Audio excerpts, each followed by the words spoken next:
Understanding Atomic Structure, a Cambridge IGCSE chemistry revision tool. Welcome to the exciting world of atomic structure. In this video, we'll explore the foundations of matter, the building blocks that shape everything around us. This revision video is designed specifically for preparing for exams. Together, we'll uncover the complexities of atoms and their significance in chemistry, following a structured and clear approach to learning. Let's begin with how the idea of atoms came to life. In the early 19th century, John Dalton proposed his groundbreaking atomic theory, stating that all matter is made of tiny, indivisible spheres called atoms. He claimed that each element consists of only one type of atom, and that atoms cannot be created, destroyed, or changed in chemical reactions. Since Dalton's time, our understanding has evolved considerably. Modern science reveals that atoms are far more intricate than tiny spheres. They are composed of three fundamental subatomic particles, protons, neutrons, and electrons, that interact in fascinating ways. Atoms may be incredibly small, but they pack a lot of complexity. Scientists have uncovered three types of subatomic particles that define an atom's identity. 1. Sun, proton, positively charged particles located in the nucleus. 2. Neutrons, neutral particles, also found in the nucleus. 3. Electrons, negatively charged particles orbiting the nucleus in energy levels, or shells. The nucleus is at the core of an atom, containing both protons and neutrons. Though it makes up most of an atom's mass, it is tiny compared to the overall size of the atom. Surrounding the nucleus, electrons zoom around in regions called electron shells. Key properties of these subatomic particles include chargant, protons, +1, neutrons, 0, and electrons, -1. Mass. Protons and neutrons have a mass of 1 unit each, while electrons are extremely light, with a negligible mass of approximately 1 to 1836 of a proton. An atom's identity is defined by two important numbers: proton number, atomic number. This is the number of protons found in the nucleus of an atom. It determines which element the atom represents. For example, hydrogen always has 1 proton, while carbon has 6. Mass number, nucleon number. This is the sum of protons and neutrons in the nucleus. Let's take the example of helium. Helium has 2 protons and 2 neutrons, giving it a mass number of 4. By subtracting the proton number from the mass number, you can calculate the number of neutrons in an atom. This simple relationship is pivotal for solving atomic structure problems in your exams. Atoms of the same element don't always have the same number of neutrons.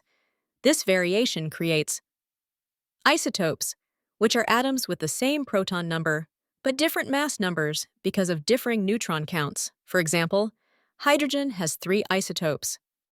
1. Protium, 1 proton, 0 neutrons, mass number of 1. 2.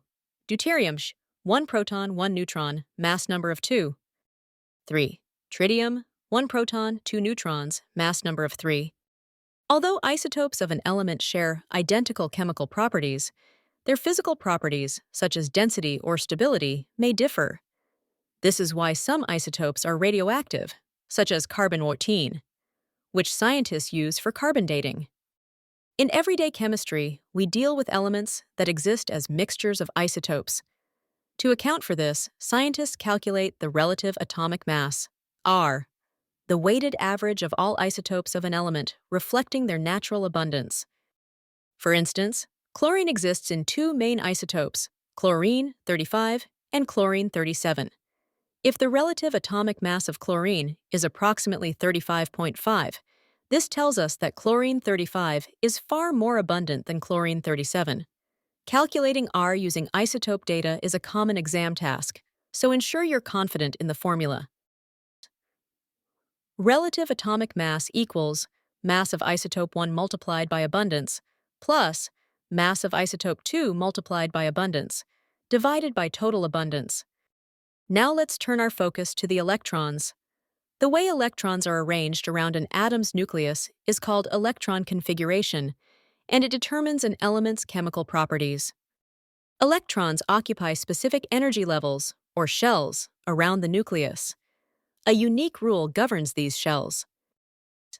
The first shell can hold up to 2 electrons. The second shell can hold up to 8 electrons. The third shell can also hold 8 electrons under most conditions. To determine an element's electron configuration, 1. Use the atomic number to find the total number of electrons. 2. Distribute electrons into shells, starting with the innermost shell. For example, sodium has 11 electrons. Its configuration would be 2, 8, 1. This arrangement shows that sodium has 1 electron in its outermost shell, making it reactive and part of group 1 in the periodic table. Electron configuration connects directly to the periodic table, which is organized to reflect the properties of elements.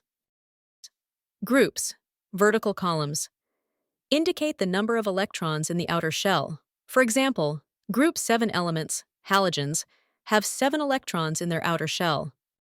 Periods, horizontal rows, represent the number of electron shells filled in an atom. By understanding atomic structure, you can predict an element's position in the periodic table and anticipate its reactivity. Let's take magnesium as another example. With an electron configuration of 2, 8, 2, it's positioned in group 2, period 3. Now that we've covered the theory, let's turn the concepts into something tangible. Creating a 3D atomic model is a fun and effective way to visualize atomic structure. You'll need a small ball for the nucleus, smaller balls of different colors for protons, neutrons, and electrons, thin wires or sticks to position the electrons in shells.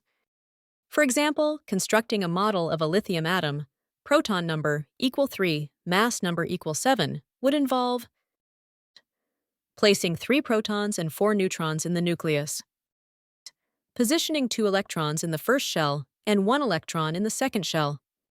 This hands-on activity bridges the gap between theoretical concepts and real-world applications, making revision more engaging and memorable. Let's quickly recap what we've covered. 1. Atoms are made of protons, neutrons, and electrons. 2. Proton number, atomic number, defines an element, while mass number, nucleon number, gives its total count of protons and neutrons. 3.